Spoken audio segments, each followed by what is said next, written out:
നമസ്കാരം. പ്രധാന വാർത്തകൾ. നിലമ്പൂരിൽ അൻവർ മത്സരിക്കുക സ്വതന്ത്രനായി. തൃണമൂൽ സ്ഥാനാർത്ഥിയായി നൽകിയ പത്രികയിൽ ഒപ്പിടേണ്ടത് 10 പേർ. ഒപ്പുകൾ കുറഞ്ഞതിനാൽ പത്രിക തള്ളി. സൂക്ഷ്മ പരിശോധനയ്ക്കിടെ പെരിന്തൽമണ്ണ RD ഓഫീസിൽ നാടകീയ രംഗങ്ങൾ. അൻവറിന്റേത് തന്ത്രപരമായ നീക്കമെന്നും സൂചന.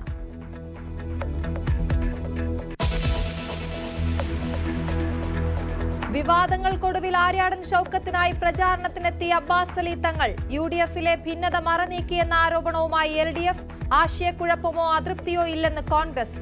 വാതിലടച്ചെന്ന് പരസ്യമായി പറയുമ്പോഴും അൻവറിനായുള്ള സാധ്യതകൾ തള്ളാതെ UDF.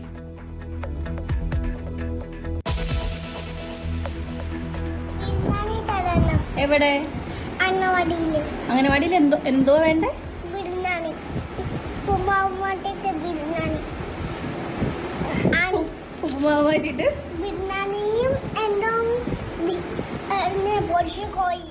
അംഗനവാടികളിൽ ഈ ബിരിയാണിയും മുട്ട ബിരിയാണിയും പുലാവും ഉൾപ്പെടുത്തി പുതുക്കിയ മെനു. മുട്ടയും പാലും ആഴ്ചയിൽ 3 ദിവസമാക്കി. മുട്ട ബിരിയാണി അല്ല, ചിക്കൻ ബിരിയാണി തന്നെ വേണമെന്ന് ശങ്കു.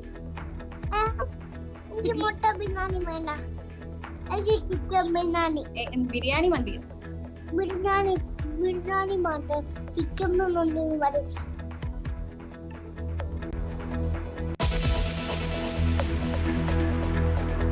കന്നഡ ഭാഷാ പരാമർശത്തിൽ മാപ്പ് പറയില്ലെന്ന് കമൽ ഹാസൻ.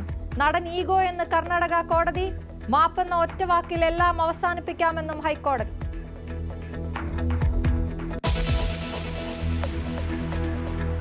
അങ്കമാലി ശബരി റെയിൽവേ പാത യാഥാർത്ഥ്യത്തിലേക്ക്. കേന്ദ്ര റെയിൽവേ മന്ത്രിയെ കണ്ട് മുഖ്യമന്ത്രി. വിദഗ്ധ സംഘം കേരളത്തിലേക്ക്. സിൽവർ ലൈനും ചർച്ചയായെന്ന് സൂചന.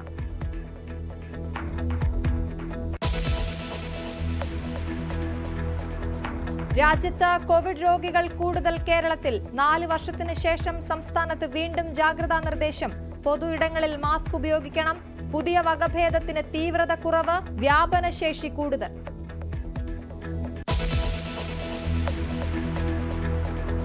പോക്സോ കേസ് പ്രതിയായ ബ്ലോഗർ പ്രവേശനോത്സവത്തിൽ മുഖ്യാതിഥി. തിരുവനന്തപുരം ഫോർട്ട് സ്കൂളിൽ മുകേഷ് M. നായരെ ക്ഷണിച്ചത് അന്വേഷിക്കണമെന്ന് വിദ്യാഭ്യാസ മന്ത്രി. വിദ്യാഭ്യാസ ഉപഡയറക്ടർ റിപ്പോർട്ട് നൽകണം.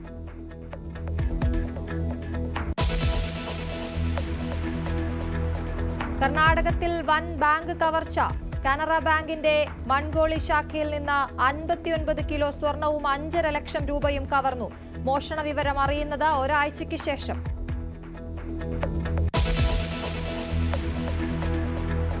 IPL-ൽ ഇന്ന് രാജകീയ ഫൈനൽ. പഞ്ചാബ് കിങ്സ് ബംഗളൂരു പോരാട്ടം 7:30-ന്. ആര് ജയിച്ചാലും കന്നിക്കിരീടം.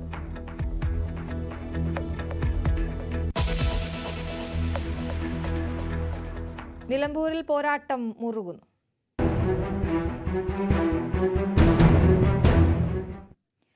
നിലമ്പൂരിൽ PV അൻവർ സ്വതന്ത്രൻ. അൻവർ നൽകിയ 2 പത്രികകളിൽ 1 തള്ളി. തൃണമൂൽ സ്ഥാനാർത്ഥി എന്ന നിലയിൽ സമർപ്പിച്ച പത്രികയാണ് തള്ളിയത്. തൃണമൂൽ ചിഹ്നത്തിൽ ആയിരിക്കില്ല അൻവർ മത്സരിക്കുക എന്ന അഭ്യൂഹങ്ങൾക്കിടെയാണ് പത്രിക തള്ളിയത്. തൃണമൂൽ കോൺഗ്രസ് സംസ്ഥാനത്ത് രജിസ്റ്റർ ചെയ്യാത്ത രാഷ്ട്രീയ പാർട്ടി ആയതുകൊണ്ടാണ് PV അൻവറിന് തൃണമൂൽ ചിഹ്നത്തിൽ ഔദ്യോഗിക സ്ഥാനാർത്ഥിയായി മത്സരിക്കാൻ കഴിയാതെ പോയത്. ഈ പ്രതിസന്ധി മുൻകൂട്ടി കണ്ട് സ്വതന്ത്ര സ്ഥാനാർത്ഥിയായി മത്സരിക്കാനുള്ള പത്രിക കൂടി അൻവർ സമർപ്പിച്ചിരുന്നു. CV അനുമോദിന്റെ report. തൃണമൂൽ കോൺഗ്രസിന്റെ സംസ്ഥാന കോർഡിനേറ്ററായ PV അൻവർ നിലമ്പൂരിൽ മത്സരിക്കുക സ്വതന്ത്ര സ്ഥാനാർത്ഥിയായാണ്. സ്വതന്ത്ര ചിഹ്നത്തിൽ 2 സെറ്റ് പത്രികകളായിരുന്നു അൻവർ നൽകിയത്. ഒന്ന് തൃണമൂൽ സ്ഥാനാർത്ഥിയായും മറ്റൊന്ന് സ്വതന്ത്ര സ്ഥാനാർത്ഥിയായും. തൃണമൂൽ കോൺഗ്രസിന് കേരളത്തിൽ അംഗീകാരമില്ല എന്നതാണ് അദ്ദേഹത്തിന് ഇവിടെ തൃണമൂൽ സ്ഥാനാർത്ഥിയായി മത്സരിക്കാൻ കഴിയാതെ പോയതിന്റെ കാരണം. ഏതെങ്കിലും ഒരു പാർട്ടിയുടെ നോമിനിയായി സ്ഥാനാർത്ഥിയായി മത്സരിക്കണമെങ്കിൽ പത്രികയിൽ 1 ഒപ്പ് മാത്രം ഇട്ടാൽ മതി. എന്നാൽ സ്വതന്ത്ര സ്ഥാനാർത്ഥിയായിട്ട് മത്സരിക്കണമെങ്കിൽ 10 പേരുടെ ഒപ്പ് വേണം. അൻവർ ആദ്യം നൽകിയ പത്രികയിൽ, തൃണമൂൽ സ്ഥാനാർത്ഥിയെ നൽകിയ പത്രികയിൽ 1 ഒപ്പ് മാത്രമാണ് ഇട്ടത്. പക്ഷേ തൃണമൂൽ കോൺഗ്രസിന് കേരളത്തിൽ അംഗീകാരമില്ലാത്തതും തൃണമൂൽ കോൺഗ്രസ് ദേശീയ പാർട്ടി അല്ലാത്തതുകൊണ്ടും 1 ഒപ്പിട്ട് അൻവർ നൽകിയ ആ പത്രിക സ്വീകരിക്കാൻ കഴിയില്ല. ഈ ഒരു സാങ്കേതിക കാരണമാണ് അൻവർ തൃണമൂൽ കോൺഗ്രസിന്റെ സ്ഥാനാർത്ഥിയാകാതെ സ്വതന്ത്ര സ്ഥാനാർത്ഥിയെ മത്സരിക്കാനുള്ളൊരു കാരണം. തുടർന്ന് 10 പേരുടെ ഒപ്പിട്ട സ്വതന്ത്ര സ്ഥാനാർത്ഥിയായി നൽകിയ ആ പത്രിക അംഗീകരിക്കുകയും ചെയ്തു. അതുകൊണ്ടാണ് അൻവറിന് തൃണമൂൽ ചിഹ്നത്തിൽ നിലമ്പൂരിൽ മത്സരിക്കാൻ കഴിയാതെ പോയത്. തൃണമൂൽ കോൺഗ്രസിന് സംസ്ഥാനത്ത് അംഗീകാരമുണ്ടായിരുന്നെങ്കിൽ, ദേശീയ പാർട്ടി എന്ന നിലയ്ക്ക് ദേശീയ തലത്തിലും അംഗീകാരമുണ്ടായിരുന്നെങ്കിൽ അൻവറിന് ഈ ഒരു പ്രതിസന്ധി ഉണ്ടാകുമായിരുന്നില്ല. എന്തുതന്നെയാണെങ്കിലും അൻവറിനെ സംബന്ധിച്ച് നിലമ്പൂരിൽ സ്വതന്ത്ര ചിഹ്നത്തിൽ മത്സരിക്കാനാണ് അൻവർ താല്പര്യപ്പെട്ടിരുന്നത് എന്നതുകൊണ്ട് തന്നെ ഇത് അൻവറിനെ സംബന്ധിച്ച് വലിയ ഒരു പ്രതിസന്ധി ഉണ്ടാക്കില്ല എന്ന് തന്നെ വേണം വിലയിരുത്തുവാൻ. ഞങ്ങൾ 2 പത്രിക കൊടുക്കുന്നുണ്ട്. ഒന്ന് AITC-യുടേതാണ് പ്രിഫറൻസ് നൽകുന്നത്. 2 അത് തള്ളിപ്പോവുകയാണെങ്കിൽ മറ്റേത് ഉപയോഗിക്കും. പ്രജിത് കോങ്ങാടനൊപ്പം CV അനുമോദ്, ന്യൂസ് 18. UDF കൺവെൻഷനിൽ പാണക്കാട് കുടുംബാംഗങ്ങളുടെ അസാന്നിധ്യം ചർച്ചയാകുന്നതിനിടെ ആര്യാടൻ ഷൗക്കത്തിനായി പ്രചാരണത്തിനെത്തി അബ്ബാസ് അലി തങ്ങൾ. UDF-ലെ ഭിന്നതയാണ് മറനീക്കി പുറത്തുവന്നതെന്ന് LDF ആരോപിക്കുമ്പോൾ ആശയക്കുഴപ്പമോ അതൃപ്തിയോ ഇല്ലെന്നാണ് കോൺഗ്രസിന്റെ വിശദീകരണം. പിന്നെ നേരത്തെ ഡേറ്റുകൾ കൊടുത്താണ്. ഇന്ന് പ്രചരണ ജാഥയ്ക്ക് വരാം. ഇനി തുടർന്നുള്ള ദിവസങ്ങളിലും വളരെ സജീവമായി എല്ലാവരും ഉണ്ടാവും. ഇന്നലെ മുസ്ലിം ലീഗിന്റെ സമ്മന്നതരായ എല്ലാ നേതാക്കളും ആ കൺവെൻഷനിൽ പങ്കെടുത്തിട്ടുണ്ട്. നിലമ്പൂരിലെ UDF കൺവെൻഷനിൽ പാണക്കാട് കുടുംബാംഗങ്ങൾ പങ്കെടുക്കാത്തതാണ് പുതിയ വിവാദത്തിന് തിരികൊളുത്തിയത്. പ്രത്യേകിച്ച് PV അൻവറിന്റെ മുന്നണി പ്രവേശനം സംബന്ധിച്ച് UDF-ൽ തർക്കം നിലനിൽക്കുന്ന സാഹചര്യത്തിൽ പാണക്കാട് കുടുംബാംഗങ്ങൾക്ക് പുറമെ രമേശ് ചെന്നിത്തലയും K സുധാകരനും യോഗത്തിനെത്തിയിരുന്നില്ല. എന്നാൽ ഇക്കാര്യം അപ്പാടെ തള്ളിയ കോൺഗ്രസ് മാധ്യമങ്ങൾക്കെതിരെ തിരിഞ്ഞു. ഇല്ല, അങ്ങനെ ഒരു ആശയക്കുഴപ്പമില്ല. ക്ഷണിച്ചിരുന്നു. സാദിഖ് അലി തങ്ങൾ ഇങ്ങനെ അവിടെ ആയതുകൊണ്ടാണ്. മുനവർ അലി തങ്ങൾ മിനിഞ്ഞാന്ന് പരിപാടി പങ്കെടുത്തു. അബ്ബാസ് അലി തങ്ങൾക്ക് ഇന്നലെ എത്തിച്ചേരാൻ കഴിയില്ല. പക്ഷേ പര്യടനത്തിന്റെ ഉദ്ഘാടനം അദ്ദേഹമാണെന്ന് അറിയിച്ചിരുന്നു. ഓരോ പരിപാടിയും നമ്മൾ ചാർട്ട് ചെയ്ത് കൃത്യമായിട്ടാണ് പോകുന്നത്. സ്വരാജ് പണ്ട് ഇങ്ങനെ വാർത്ത കൊടുക്കുന്നവരോട് അല്ലെങ്കിൽ അയാൾക്ക് എതിരായ വാർത്ത, ഞങ്ങൾക്കിപ്പോ എതിരായാലും ഞങ്ങളത് പറയില്ല. നിങ്ങൾ എത്ര എതിരായി ഞങ്ങൾക്ക് വാർത്ത കൊടുത്താലും സ്വരാജ് പണ്ട് മാധ്യമങ്ങളെ കുറിച്ച് വിളിച്ചത് ഞങ്ങളാരും വിളിക്കില്ല. എല്ലാ നേതാക്കന്മാർക്കും എല്ലാ ദിവസവും തെരഞ്ഞെടുപ്പ് പ്രചരണത്തിൽ വരാൻ പറ്റുമെന്ന് വരില്ല. CPM-ന്റെ എത്ര നേതാക്കന്മാർ വരാതിരുന്നു? ഞങ്ങളാരും എഴുതിയില്ലല്ലോ. അതേസമയം കൺവെൻഷനിലേക്ക് വിളിക്കാൻ വൈകിയോ എന്ന ചോദ്യത്തോട് അബ്ബാസ് അലി തങ്ങൾ പ്രതികരിച്ചതുമില്ല.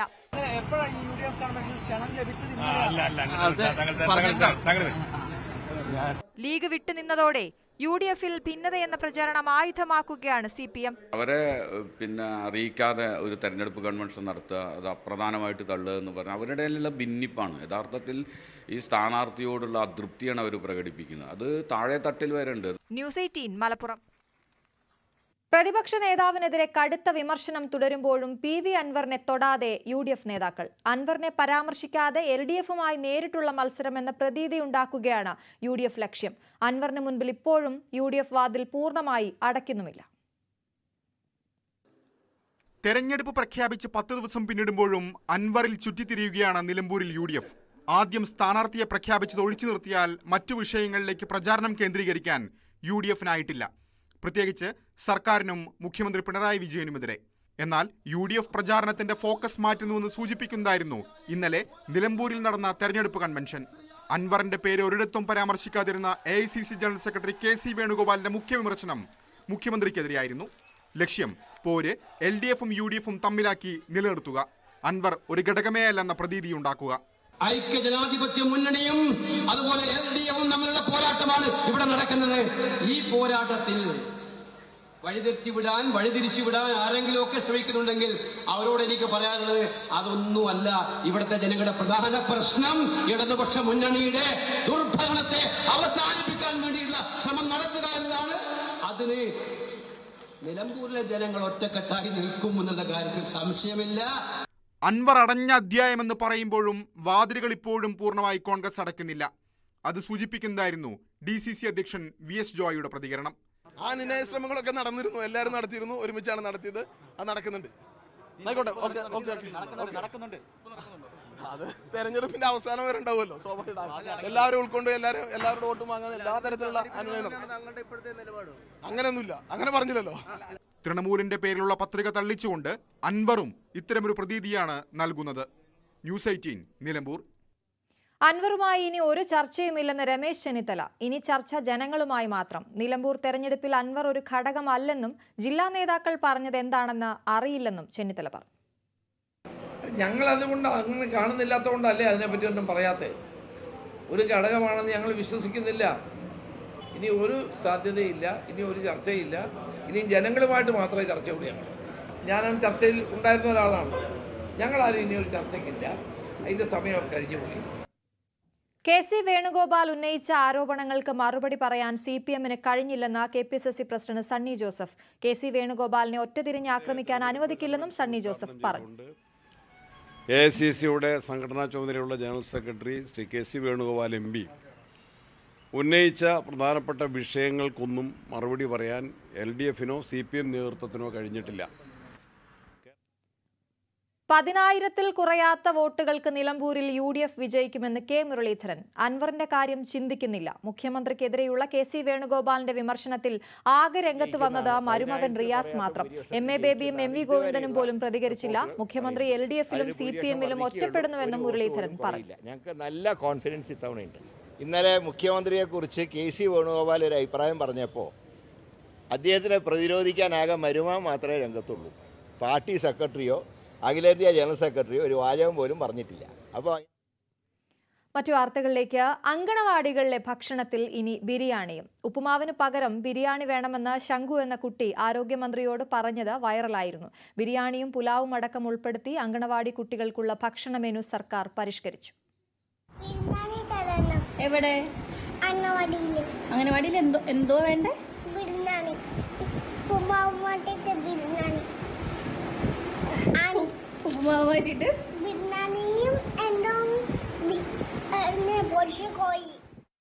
ഇനി ശംഖുവിന് പ്രിയപ്പെട്ട ബിർനാണി കിട്ടും. വല്ലപ്പോഴുമല്ല, എല്ലാ ആഴ്ചയും. ശംഖുവിന് മാത്രമല്ല, കേരളത്തിലെ അങ്കണവാടികളിലെ എല്ലാ കുട്ടികൾക്കും ഇനി മുട്ട ബിരിയാണി കഴിക്കാം. അങ്കണവാടിയിലെ ഒരു കുഞ്ഞ് ശംഖു, അവന്റെ ഒരു വീഡിയോ വളരെ വൈറലായിരുന്നു. അവന് ബിർനാണിയും കോഴിക്കാലും വേണമെന്നാണ്, കോഴി ചിക്കൻ ഫ്രൈയും വേണമെന്നാണ് ആ മോൻ ആവശ്യപ്പെട്ടത്. ഭയങ്കര വൈറലായിരുന്നു. അതിന് ശേഷം അവന്റെ അങ്കണവാടിയിൽ തന്നെ ആ മോന് കൊടുത്തു. ഒരുപാട് അങ്കണവാടികളിൽ കുഞ്ഞുങ്ങൾക്ക് ഇത് കൊടുക്കുകയുണ്ട്. അപ്പൊ അവൻ അമ്മയോട് പറഞ്ഞു, എനിക്ക് ഉപ്പുമാവ് വേണ്ട, എനിക്ക് ഉപ്പുമാവിന് പകരം എനിക്ക് ബിർനാണി തന്നാൽ മതി എന്ന് ശംഖു പറഞ്ഞു. അപ്പൊ നമ്മൾ ആലോചിച്ചു ഇത് എങ്ങനെയാണ് ചെയ്യാൻ പറ്റുന്നത്. അപ്പൊ നമ്മൾ മുട്ട കൊടുക്കുന്നുണ്ട് അങ്കണവാടികൾ. ഞാൻ പറഞ്ഞല്ലോ, ആഴ്ച 2 ദിവസം മുട്ടയായിരുന്നു, അത് നമ്മളിപ്പോ 3 ദിവസം മുട്ടയാക്കിയത്. അപ്പൊ നമുക്കൊരു മാംസാഹാരത്തിലേക്ക് കൊച്ചു കുഞ്ഞുങ്ങളായതുകൊണ്ട് പോകാൻ നമ്മുടെ അംഗനവാടി പ്രവർത്തകർക്കും ബുദ്ധിമുട്ടാകും. അതുകൊണ്ട് ഈ മുട്ട ഉപയോഗിച്ചിട്ടുള്ള ഒരു മുട്ട ബിരിയാണി നമ്മൾ ഇതിൽ ഉൾപ്പെടുത്തിയിട്ടുണ്ട്. ആഴ്ചയിൽ 2 ദിവസം വീതം നൽകിയിരുന്ന പാലും മുട്ടയും ഇനി 3 ദിവസം ലഭിക്കും. പഞ്ചസാരയുടെയും ഉപ്പിന്റെയും അളവ് കുറച്ച് പോഷക മാനദണ്ഡപ്രകാരം വളർച്ചയ്ക്ക് സഹായകമായ ഊർജവും പ്രോട്ടീനും ഉൾപ്പെടുത്തി രുചികരമാക്കിയാണ് ഭക്ഷണ മെനു പരിഷ്കരിച്ചത്. അങ്കണവാടി കുട്ടികൾക്കുള്ള പ്രഭാത ഭക്ഷണം, ഉച്ചഭക്ഷണം, ജനറൽ ഫീഡിംഗ് തുടങ്ങിയ അനുപൂരക പോഷകാഹാരമാണ് പരിഷ്കരിച്ചത്. ആദ്യമായാണ് ഏകീകൃത ഭക്ഷണ മെനു നടപ്പിലാക്കുന്നത്. പരിഷ്കരിച്ച മെനു അനുസരിച്ച് ഓരോ ദിവസവും വൈവിധ്യമായ ഭക്ഷണമാണ്. പ്രാതലിന് പാൽ, പിടി, kozhukatta, ilayada, nutri laddu, idli, sambar, puttu, green peas curry, ഗോതമ്പ് നുറുക്ക് പുലാവ്, അങ്ങനെ പല വിഭവങ്ങൾ. ഉച്ചഭക്ഷണമായി ചോറ്, ചെറുപയർ കറി, ഇലക്കറി, ഉപ്പേരി, പൊതുഭക്ഷണമായി പുലാവ്, മുട്ട, റൈത്ത, ധാന്യപായസം, അങ്ങനെ പല പല വിഭവങ്ങൾ. ന്യൂസ് 18 തിരുവനന്തപുരം. അതേസമയം ചിക്കൻ ബിരിയാണി തന്നെ വേണമെന്ന തന്റെ ആവശ്യത്തിൽ ഉറച്ചു നിൽക്കുകയാണ് ശംഖു. ഇപ്പോൾ വിദേശത്ത് അച്ഛന്റെ ഒപ്പമുള്ള ശംഖു നാട്ടിൽ തിരിച്ചെത്തിയ ശേഷം ബിരിയാണി കഴിക്കാമെന്ന നിലപാടിലാണ്. അങ്കണവാടിയിൽ എല്ലാവർക്കും ബിരിയാണി കിട്ടും, അറിഞ്ഞോ? ആണോ? അപ്പൊ ശംഖു അല്ലേ ഇത് ആദ്യം പറഞ്ഞത്? ഇത് ശംഖുവിന് സന്തോഷമായില്ലേ കേട്ടപ്പോ?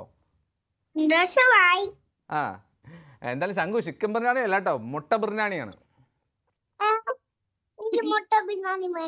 ഒന്ന് അഡ്ജസ്റ്റ് ചെയ്തോ. ബിരിയാണി മതി.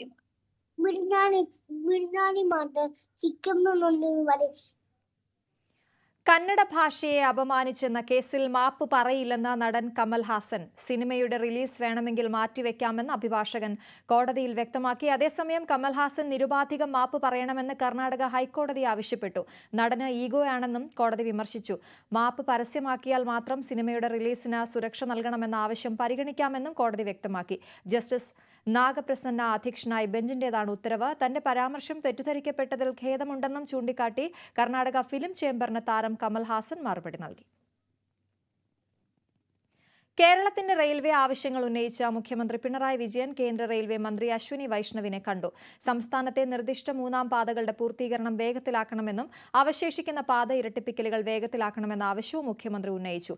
അങ്കമാലി, കാലടി, എരുമേലി, ശബരി പാതയ്ക്ക് എത്രയും വേഗം നടപടികളിലേക്ക് കടക്കണമെന്ന ആവശ്യവും കൂടിക്കാഴ്ചയിൽ ചർച്ചയായി. പദ്ധതിയുടെ ചെലവിന്റെ 50% കേന്ദ്രവുമായി പങ്കുവയ്ക്കാൻ തയ്യാറാണെന്ന് സംസ്ഥാന സർക്കാർ നേരത്തെ തന്നെ കേന്ദ്രത്തെ അറിയിച്ചിട്ടുണ്ട്. അതിവേഗ പാതയെന്ന കേരളത്തിന്റെ ആവശ്യവും ചർച്ചയായി എന്നാണ് സൂചന. ലൈബീരിയൻ കപ്പൽ മുങ്ങിയതിൽ ഉണ്ടായ പാരിസ്ഥിതിക സാമ്പത്തിക നഷ്ടം പരിഹരിക്കാൻ കേന്ദ്രത്തിൽ നിന്ന് തുക ലഭിക്കുന്നതിന് വേണ്ടിയുള്ള ചർച്ചകളുമുണ്ടാകും. നാളെ കേന്ദ്രമന്ത്രി നിതിൻ ഗഡ്കരിയുമായി മുഖ്യമന്ത്രി കൂടിക്കാഴ്ച നടത്തുന്നുണ്ട്. ദേശീയപാതയിൽ തകർച്ച സംഭവിച്ചതുമായി ബന്ധപ്പെട്ട കാര്യങ്ങൾ മുഖ്യമന്ത്രി വിശദീകരിക്കും. രാജ്യത്തെ കോവിഡ് കണക്കിൽ കേരളം മുന്നിൽ. കോവിഡ് കേസുകൾ വർദ്ധിക്കുന്ന സാഹചര്യത്തിൽ ആരോഗ്യവകുപ്പ് മുന്നറിയിപ്പ് നിർദ്ദേശങ്ങൾ നൽകി. പൊതു ഇടങ്ങളിൽ മാസ്ക് ഉപയോഗം പ്രോത്സാഹിപ്പിക്കണമെന്ന് ആരോഗ്യവകുപ്പ് നിർദ്ദേശിച്ചു. ആശുപത്രി സംവിധാനങ്ങളുടെ പര്യാപ്തത അടിയന്തരമായി വിലയിരുത്തി മോക്ക് ഡ്രിൽ നടത്തണമെന്നും സർക്കുലർ പറയുന്നു. രോഗലക്ഷണങ്ങളോടെ ആശുപത്രിയിലെത്തുന്നവർക്ക് കോവിഡ് പരിശോധന നടത്തണമെന്നും നിർദ്ദേശമുണ്ട്. 4 വർഷത്തിനു ശേഷമാണ് സംസ്ഥാനത്ത് ആരോഗ്യവകുപ്പ് കോവിഡ് ജാഗ്രതാ നിർദ്ദേശം നൽകുന്നത്. രാജ്യത്ത് ഏറ്റവും കൂടുതൽ കോവിഡ് കേസുകൾ റിപ്പോർട്ട് ചെയ്യുന്ന സംസ്ഥാനമായി കേരളം മാറിയതിനു പിന്നാലെയാണ് നടപടി. വിദേശ രാജ്യങ്ങളിൽ റിപ്പോർട്ട് ചെയ്ത ഒമിക്രോൺ JN1 LF7 വകഭേദമാണ് കേരളത്തിലും കണ്ടെത്തിയത്. തീവ്രത കുറവെങ്കിലും വ്യാപനശേഷി കൂടുതലാണെന്ന് ആരോഗ്യ വിദഗ്ധർ പറയുന്നു. ഈ സാഹചര്യം മുന്നിൽ കണ്ടാണ് ആരോഗ്യവകുപ്പിന്റെ പ്രതിരോധ പ്രവർത്തനങ്ങൾ. കോവിഡ്, ഇൻഫ്ലുവൻസ രോഗികളെ ആശുപത്രികളിൽ പ്രത്യേക വാർഡിലോ മുറിയിലോ പാർപ്പിക്കണം. പൊതു ഇടങ്ങളിൽ മാസ്ക് ധരിക്കുന്നത് പ്രോത്സാഹിപ്പിക്കണം. 2023 ഇറക്കിയ ABC മാർഗനിർദ്ദേശങ്ങൾ ആരോഗ്യ പ്രവർത്തകർ പാലിക്കണം. ആശുപത്രികളിൽ ആവശ്യമായ ചികിത്സാ സംവിധാനങ്ങൾ ഒരുക്കണം. കോവിഡ് രോഗലക്ഷണങ്ങളോടെ ചികിത്സയ്ക്കെത്തുന്നവരെ ആന്റിജനും പിന്നീട് RT-PCR പരിശോധനകൾക്ക് വിധേയമാക്കണം. ആരോഗ്യ പ്രവർത്തകർക്കും കൂട്ടിരിപ്പുകാർക്കും കോവിഡ് പരിശോധന നിർബന്ധമായും നടത്തണം. ആശുപത്രി സന്ദർശനങ്ങൾക്ക് കർശന നിയന്ത്രണം വേണം. ഈ വർഷം ഇതുവരെ സംസ്ഥാനത്ത് കോവിഡ് ബാധിച്ച് 8 പേരാണ് മരിച്ചത്. കോവിഡ് മാരകമല്ലെന്ന് പറയുമ്പോഴും ഗുരുതര രോഗമുള്ളവർക്കും ഗർഭിണികൾക്കും രോഗം ബാധിച്ചാൽ അപകടകരമായ സാഹചര്യം ഉണ്ടായേക്കാം. ഇത് തിരിച്ചറിഞ്ഞുള്ള മുൻകരുതലാണ് ആരോഗ്യവകുപ്പ് സ്വീകരിക്കുന്നത്. ന്യൂസ് 18 തിരുവനന്തപുരം. തിരുവനന്തപുരത്ത് സ്കൂൾ പ്രവേശനോത്സവ ചടങ്ങിൽ പോക്സോ കേസ് പ്രതിയായ വ്ലോഗർ മുഖ്യാതിഥിയായി എത്തിയതിനെതിരെ അന്വേഷണം പ്രഖ്യാപിച്ച് വിദ്യാഭ്യാസ മന്ത്രി. വ്ലോഗർ മുകേഷ് എം നായർ ഉദ്ഘാടകനായി എത്തിയ പരിപാടിയെക്കുറിച്ച് അന്വേഷണം നടത്തി റിപ്പോർട്ട് സമർപ്പിക്കാനാണ് ജില്ലാ വിദ്യാഭ്യാസ ഡെപ്യൂട്ടി ഡയറക്ടർക്ക് മന്ത്രി നിർദ്ദേശം നൽകിയത്. അതേസമയം മുകേഷിനെ പരിപാടിയിൽ പങ്കെടുപ്പിക്കുന്ന കാര്യം അറിഞ്ഞിരുന്നില്ല എന്ന വിശദീകരണവുമായി സ്കൂൾ ഹെഡ്മാസ്റ്റർ രംഗത്തെത്തി. പടിഞ്ഞാറേക്കോട്ട ഗവൺമെന്റ് ഫോർട്ട് ഹൈസ്കൂളിൽ കഴിഞ്ഞ ദിവസം നടന്ന പ്രവേശനോത്സവത്തിലാണ് മുഖ്യാതിഥിയായി വ്ലോഗർ മുകേഷ് എം നായർ പങ്കെടുത്തത്. SSLC പരീക്ഷയിൽ മികച്ച വിജയം നേടിയ വിദ്യാർത്ഥികൾക്ക് മെമന്റോ സമ്മാനിച്ചതിന് പുറമെ പ്രസംഗം നടത്തി വിദ്യാർത്ഥികൾക്കൊപ്പം നിന്ന് ഫോട്ടോ എടുത്ത ശേഷമാണ് മുകേഷ് മടങ്ങിയത്. മുൻ ACP OA സുനിൽ ഉൾപ്പെടെയുള്ളവരും ചടങ്ങിൽ പങ്കെടുത്തിരുന്നു. എന്നാൽ സ്കൂൾ അധികൃതർ അല്ല മുകേഷിനെ അതിഥിയായി ക്ഷണിച്ചതെന്നും ഇയാൾ അതിഥിയായി എത്തുന്ന കാര്യം അറിഞ്ഞിരുന്നില്ലെന്നുമാണ് ഹെഡ്മാസ്റ്റർ പ്രദീപ് കുമാറിന്റെ വിശദീകരണം. ഇങ്ങനെ ഒരു വ്യക്തി നമുക്ക് സ്കൂളിൽ വരുമെന്ന് നമുക്കറിയില്ലായിരുന്നു. അപ്പോൾ അത് കണക്ട് ചെയ്ത് കൊണ്ടുവന്നത് JCI റോയൽ സിറ്റി അതിന്റെ അധികൃതരാണ് കൊണ്ടുവന്നത്. ഇതാണ് വാസ്തവം. ഞങ്ങളുമായിട്ട് യാതൊരു ബന്ധവും ഇല്ല. സ്കൂളുമായിട്ട് യാതൊരു ബന്ധവും ഈ പറയുന്ന വ്യക്തിക്ക് ഇല്ല.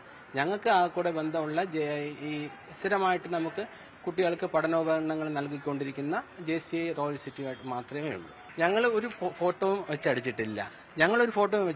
ഞങ്ങൾ സർക്കാർ തന്ന ആ ബാനർ മാത്രമേ നമ്മൾ യൂസ് ചെയ്തിട്ടുള്ളൂ. ഈ വരുന്ന വ്യക്തി ഈ പറയുന്ന വ്യക്തി മുകേഷ് അദ്ദേഹത്തിനെ കുറിച്ചൊന്നും നമുക്ക് യാതൊരു ധാരണയും നമുക്കില്ല. സെലിബ്രിറ്റി ഗസ്റ്റ് വന്നേക്കുമെന്ന് മാത്രമാണ് പഠനോപകരണങ്ങൾ സ്പോൺസർ ചെയ്ത സന്നദ്ധ സംഘടന അറിയിച്ചതെന്നും മുകേഷിനെതിരെ കേസ് നിലനിൽക്കുന്ന കാര്യം അറിഞ്ഞിരുന്നില്ലെന്നും അധികൃതർ പറയുന്നു. സംഭവത്തിൽ അന്വേഷണം തുടങ്ങിയ ജില്ലാ വിദ്യാഭ്യാസ ഡെപ്യൂട്ടി ഡയറക്ടർ മന്ത്രി V ശിവൻകുട്ടിക്ക് ഉടൻ റിപ്പോർട്ട് സമർപ്പിക്കും. പ്രായപൂർത്തിയാകാത്ത പെൺകുട്ടിയെ അർദ്ധനഗ്നയായി അഭിനയിപ്പിക്കാൻ നിർബന്ധിച്ചു എന്നതുൾപ്പെടെയുള്ള പരാതിയുടെ അടിസ്ഥാനത്തിലാണ് Kovalam police POCSO case register ചെയ്തിരിക്കുന്നത്. അതേസമയം തനിക്കെതിരെ ഉയർന്നത് അടിസ്ഥാനരഹിതമായ ആരോപണമാണെന്നും കോടതി തനിക്ക് മുൻകൂർ ജാമ്യം അനുവദിച്ചത് ഈ പശ്ചാത്തലത്തിലാണെന്നുമാണ് മുകേഷ് എം നായരുടെ നിലപാട്. ന്യൂസ് 18 തിരുവനന്തപുരം. നിർമ്മാതാവ് സാന്ദ്ര തോമസിനെതിരെ നിയമ നടപടിയുമായി ഫെഫ്ക. പ്രൊഡക്ഷൻ കൺട്രോളർമാരെ മോശമായി ചിത്രീകരിച്ചു എന്ന് ചൂണ്ടിക്കാട്ടി മാനനഷ്ട കേസ് നൽകി. അതേസമയം പറഞ്ഞതിൽ ഉറച്ചു നിൽക്കുന്നുവെന്നും നിയമപരമായി നേരിടുമെന്നും സാന്ദ്ര തോമസ് ഫേസ്ബുക്കിലൂടെ വ്യക്തമാക്കി. ഫെഫ്ക പ്രൊഡക്ഷൻ എക്സിക്യൂട്ടീവ് യൂണിയനാണ് സാന്ദ്രയ്ക്കെതിരെ നിയമ നടപടി സ്വീകരിച്ചത്. 50 ലക്ഷം രൂപ നഷ്ടപരിഹാരം നൽകണമെന്നാണ് ആവശ്യം. ഓൺലൈൻ ചാനലിന് നൽകിയ അഭിമുഖത്തിൽ പ്രൊഡക്ഷൻ കൺട്രോൾമാരെ അടച്ചാക്ഷേപിച്ചെന്നാണ് പരാതി. അതേസമയം നിലപാടിൽ ഉറച്ചു നിൽക്കുകയാണെന്നും പറഞ്ഞതിൽ നിന്നും ഒരടി പിന്നോട്ടില്ലെന്നും കേസിനെ നിയമപരമായി നേരിടുമെന്നും സാന്ദ്ര തോമസ് ഫേസ്ബുക്കിൽ കുറിച്ചു. വാർത്താ മാധ്യമങ്ങളിലൂടെയുള്ള അറിവുകൾക്കപ്പുറം നിയമ സംവിധാനങ്ങളിൽ നിന്നും ഔദ്യോഗികമായ അറിയിപ്പും കിട്ടിയിട്ടില്ല. കിട്ടുന്ന മുറയ്ക്ക് ഉചിതമായ നിയമ നടപടികൾ സ്വീകരിക്കുമെന്നും സാന്ദ്ര തോമസ്. പ്രൊഡക്ഷൻ കൺട്രോളർമാർ എന്ന തസ്തികയുടെ പേര് മാറ്റി ആർട്ടിസ്റ്റ് മാനേജേഴ്സ് എന്നാക്കണമെന്നായിരുന്നു സാന്ദ്ര അഭിമുഖത്തിൽ പറഞ്ഞത്. തന്റെ കൂടെ പ്രവർത്തിച്ച പല പ്രൊഡക്ഷൻ കൺട്രോൾമാരോട് താൻ മനസ്സിലാവാത്ത രീതിയിൽ മോഷ്ടിച്ചോളൂ എന്ന് പറഞ്ഞിട്ടുണ്ട്. ഫെഫ്ക വാളെടുക്കുന്നത് കൊണ്ടാണ് പ്രൊഡക്ഷൻ കൺട്രോൾമാരെ ഒഴിവാക്കാത്തതെന്ന സാന്ദ്രയുടെ പരാമർശമാണ് നടപടിക്ക് കാരണം. ന്യൂസ് 18 കൊച്ചി. കേസ് ഒതുക്കാൻ ഇ.ഡി. ഉദ്യോഗസ്ഥൻ 2 കോടി രൂപ കോഴ ആവശ്യപ്പെട്ട കേസിൽ നിർണായക കണ്ടെത്തലുമായി വിജിലൻസ്. പ്രതികൾ പണം കൈമാറാൻ പരാതിക്കാരന് നൽകിയ മുംബൈയിലെ സ്ഥാപനം തട്ടിപ്പ് കമ്പനിയാണെന്ന് വിജിലൻസ് സ്ഥിരീകരിച്ചു. കോടിക്കണക്കിന് രൂപയുടെ ഇടപാട് ഈ അക്കൌണ്ടിൽ നടന്നതായാണ് വിലയിരുത്തൽ. എൻഫോഴ്സ്മെന്റ് ഡയറക്ടറേറ്റിലെ അസിസ്റ്റന്റ് ഡയറക്ടർ ശേഖർ കുമാർ 1ാം പ്രതിയായ കോഴക്കേസിൽ വിജിലൻസ് അന്വേഷണം നിർണായക വഴിത്തിരിവിലാണ്. പ്രതികൾ പണം കൈമാറാനായി നൽകിയ മുംബൈയിലെ കമ്പനി വിലാസം വിജിലൻസ് നടത്തിയ പരിശോധനയിൽ വ്യാജമാണെന്ന് കണ്ടെത്തി. കമ്പനിയുടെ ഉടമകളെന്ന് പ്രതികൾ പറഞ്ഞ ഒരാളെ ചോദ്യം ചെയ്തു. എന്നാൽ കമ്പനിയെക്കുറിച്ച് അറിയില്ലെന്നാണ് ഇയാൾ പറഞ്ഞത്. അതേസമയം അക്കൗണ്ട് ഉപയോഗിച്ചിട്ടുണ്ട്. ഷെൽ കമ്പനിയാണെന്ന് സ്ഥിരീകരിച്ചതായും വിശദമായ തുടർ പരിശോധനയിലേക്ക് കടന്നതായും വിജിലൻസ് SP S ശശിധരൻ പറഞ്ഞു. അല്ലാതെ ചെറിയ സ്ഥാപനമാണ്. ഞങ്ങൾ അന്വേഷിക്കട്ടെ, അത് അന്വേഷിച്ച് വരികയാണ്. അന്വേഷിക്കട്ടെ. അത് പിന്നെ അവിടെ ഞങ്ങൾ അന്വേഷിച്ചിട്ടുണ്ടായിരുന്നു. അവിടെ അതൊരു ഷെൽ കമ്പനിയാണ്, ഒരു ചെറിയൊരു റൂം കമ്പനിയാണ്. ഞങ്ങൾ അന്വേഷിക്കട്ടെ, ബാക്കി ഭാഗങ്ങൾ അന്വേഷിക്കാനുണ്ട്. 50,000 രൂപയാണ് പരാതിക്കാരനായ അനീഷ് ബാബു മുംബൈ ആസ്ഥാനമായി പ്രവർത്തിക്കുന്ന ബോറ കമ്മോഡിറ്റീസിലേക്ക് കൈമാറിയത്. കോടിക്കണക്കിന് രൂപയുടെ ഇടപാട് അക്കൗണ്ടിൽ നടന്നതായാണ് വിലയിരുത്തൽ. ഒരാഴ്ച മുൻപാണ് വിജിലൻസ് മുംബൈയിലെത്തി പരിശോധന നടത്തിയത്. അതേസമയം കേസിലെ 1ാം പ്രതിയായ ഇ.ഡി. ഉദ്യോഗസ്ഥൻ ശേഖർ കുമാറിന്റെ മുൻകൂർ ജാമ്യാപേക്ഷയിൽ അറസ്റ്റ് തടഞ്ഞുകൊണ്ടുള്ള ഹൈക്കോടതി ഉത്തരവ് ജൂൺ 11 വരെ നീട്ടിയിട്ടുണ്ട്. ന്യൂസ് 18 കൊച്ചി. ഇന്ത്യയും യുഎസും തമ്മിലുള്ള വ്യാപാര കരാർ അവസാന ഘട്ടത്തിലെന്ന് US വാണിജ്യ സെക്രട്ടറി ഹോവാർഡ് ലുട്നിക്. ആദ്യം സമ്മതിച്ച കരാറുകളിൽ ഒന്നായതിനാൽ ഇന്ത്യക്ക് കൂടുതൽ അനുകൂലമായ നിബന്ധനകൾ ലഭിച്ചേക്കാമെന്ന് അദ്ദേഹം പറഞ്ഞു. അവസാനവട്ട ഇന്ത്യ-US മുഖാമുഖ ചർച്ചകൾ നടക്കാനിരിക്കെയാണ് ഹോവാർഡ് ലുട്നിക്കിന്റെ പരാമർശം. കഴിഞ്ഞ ഫെബ്രുവരിയിലാണ് പ്രധാനമന്ത്രി നരേന്ദ്രമോദിയും US പ്രസിഡന്റ് ഡൊണാൾഡ് ട്രംപും ചേർന്ന് ഇന്ത്യ-US വ്യാപാര കരാർ പ്രഖ്യാപിച്ചത്. ഈ വർഷം സെപ്റ്റംബർ ഒക്ടോബർ മാസങ്ങളിൽ അന്തിമമാകുമെന്ന് പ്രതീക്ഷിക്കുന്ന ആദ്യഘട്ടത്തിന്റെ ഭാഗമായി മൾട്ടി സെക്ടർ കരാറായിട്ടാണ് നിർദ്ദിഷ്ട കരാർ വിഭാവനം ചെയ്തത്. ഈ ആഴ്ച ഡൽഹിയിൽ അവസാനവട്ട ഇന്ത്യ-US മുഖാമുഖ ചർച്ചകൾ നടക്കുമെന്നിരിക്കെയാണ് വാണിജ്യ സെക്രട്ടറിയുടെ പരാമർശമെന്നത് ശ്രദ്ധേയമാണ്. ആദ്യം സമ്മതിച്ച കരാറുകളിൽ ഒന്നായതിനാൽ ഇന്ത്യക്ക് കൂടുതൽ അനുകൂലമായ നിബന്ധനകൾ ലഭിച്ചേക്കാമെന്നാണ് ഹോവാർഡ് ലുട്നിക് പറഞ്ഞുവെക്കുന്നത്.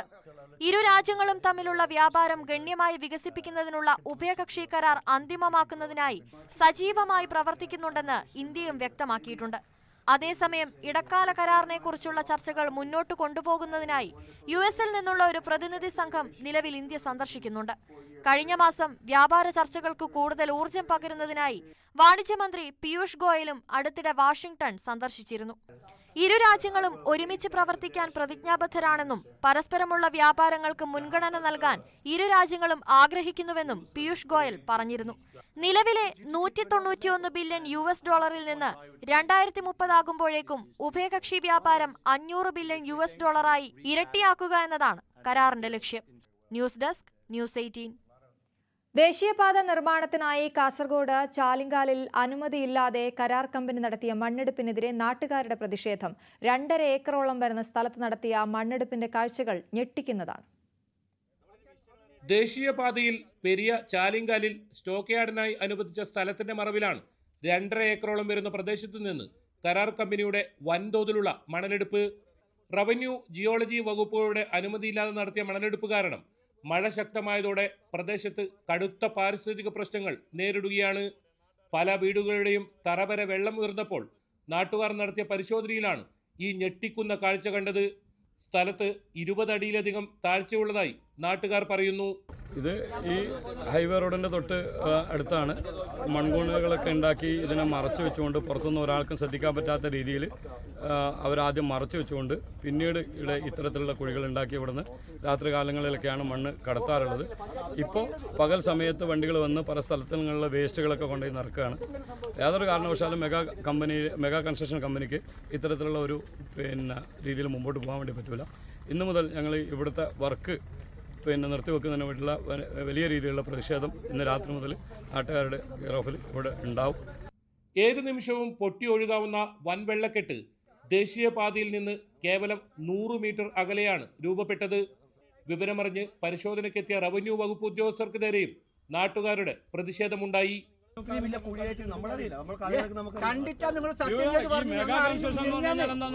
സെൻട്രൽ ഗവൺമെന്റിന്റെ അണ്ടറിലെന്നാണ് അവർ വിചാരം. അവരെ ഡയറക്റ്റ് സർക്കാർ സെൻട്രൽ ഗവൺമെന്റ് അവർക്ക് നേരിട്ട് ചെയ്യിക്കുന്നതാണ്. ഒരാളും മിണ്ടാൻ പാടില്ല, ഒരാളൊന്നും പറയാൻ പാടില്ല. മെഗാ കൺസ്ട്രക്ഷനാണ് ഇവിടുത്തെ ഏറ്റവും വലിയ രാജാവ്. ഒരു റോഡിന്റെ അപാകതകൾ ചോദിച്ചു കഴിഞ്ഞാൽ അവർക്ക് പറയാൻ പറ്റൂല. ഇന്നിപ്പോ ഈ കേളോത്ത് മുതൽ ഇവിടെ ഈ ടോൾ ബൂത്ത് വരെ ഒരു സർവീസ് റോഡില്ല. ഈ രാമകൃഷ്ണൻ റോഡ് ഭാഗത്ത് വരുന്ന റോഡ് ഡയറക്റ്റ് റോഡിലേക്ക് കയറാണ്. പരിചയമില്ലാത്ത ആൾ വന്നു കഴിഞ്ഞാൽ 2 വീലറും കൊണ്ടുവന്ന് നേരെ കയറേണ്ടത് ഈ മെയിൻ റോഡിലേക്കാണ്. ന്യൂസ് 18 കാസർഗോഡ്. പ്രണയാഭ്യർത്ഥന നിരസിച്ചതിന് പൊള്ളാച്ചിയിൽ മലയാളി പെൺകുട്ടിയെ യുവാവ് കുത്തിക്കൊന്നു. പൊന്മുത്തു നഗറിൽ താമസിക്കുന്ന മലയാളി കുടുംബത്തിലെ പെൺകുട്ടി അശ്വികയാണ് കൊല്ലപ്പെട്ടത്. സംഭവത്തിൽ ഉദുമൽപേട്ട അണ്ണാനഗർ സ്വദേശി പ്രവീൺ കുമാറിനെ പോലീസ് അറസ്റ്റ് ചെയ്തു. കോയമ്പത്തൂരിലെ സ്വകാര്യ കോളേജിലെ 2ാം വർഷ BSc കമ്പ്യൂട്ടർ സയൻസ് വിദ്യാർത്ഥിയാണ് കൊല്ലപ്പെട്ട അശ്വിക. മാതാപിതാക്കൾ ജോലിക്ക് പോയ സമയത്ത് പെൺകുട്ടി വീട്ടിൽ തനിച്ചെന്ന് മനസ്സിലാക്കിയ പ്രതി വീട്ടിൽ അതിക്രമിച്ചു കയറി കുത്തിക്കൊലപ്പെടുത്തുകയായിരുന്നു. പെൺകുട്ടിയുടെ കഴുത്തിനും നെഞ്ചിനും ഉൾപ്പെടെ ഗുരുതരമായി പരിക്കേറ്റു. നിലവിളി കേട്ട് അയൽവാസികൾ ഓടിയെത്തി ആശുപത്രിയിലെത്തിച്ചെങ്കിലും ജീവൻ നഷ്ടമായി. സംഭവത്തിൽ ഉദുമൽപേട്ട അണ്ണാനഗർ സ്വദേശി പ്രവീൺ കുമാറിനെ അറസ്റ്റ് ചെയ്തു. സ്വകാര്യ പണമിടപാട് സ്ഥാപനത്തിലെ ജീവനക്കാരനാണ് പ്രവീൺ. പെൺകുട്ടിയുടെ വീടിന് സമീപം 5 വർഷത്തോളം പ്രവീണും കുടുംബവും താമസിച്ചിരുന്നു. തുടർന്ന് നിരന്തരം ഫോണിൽ വിളിച്ച് പ്രണയാഭ്യർത്ഥന നടത്തിയെങ്കിലും ഇത് നിരസിച്ചതാണ് കൊലപാതകത്തിന് കാരണം. News desk news 18. കലാശപ്പോര് ഇന്ന്.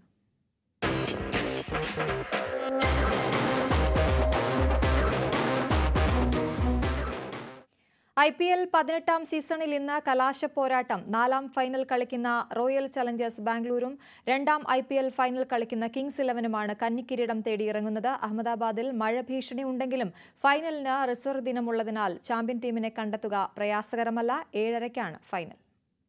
ക്രിക്കറ്റ് ആവേശത്തിന്റെ സുന്ദര രാവുകൾക്കൊടുവിൽ ഇന്നാണ് കലാശപ്പോര്. പുതിയൊരു ചാമ്പ്യൻ ടീം ഉണ്ടാകും എന്നത് തന്നെ ഏറ്റവും പ്രധാനം. 2009-ലും 2011-ലും 2017-ലും കിരീടത്തിന് തൊട്ടരികെത്തിയ ശേഷമായിരുന്നു RCBയുടെ മോഹഭംഗം. പഞ്ചാബിന്റെ ഏക ഫൈനൽ അത് 2014-ലായിരുന്നു. പഞ്ചാബ് ക്യാപ്റ്റൻ ശ്രേയസ് അയ്യറാണ് ശ്രദ്ധാകേന്ദ്രം.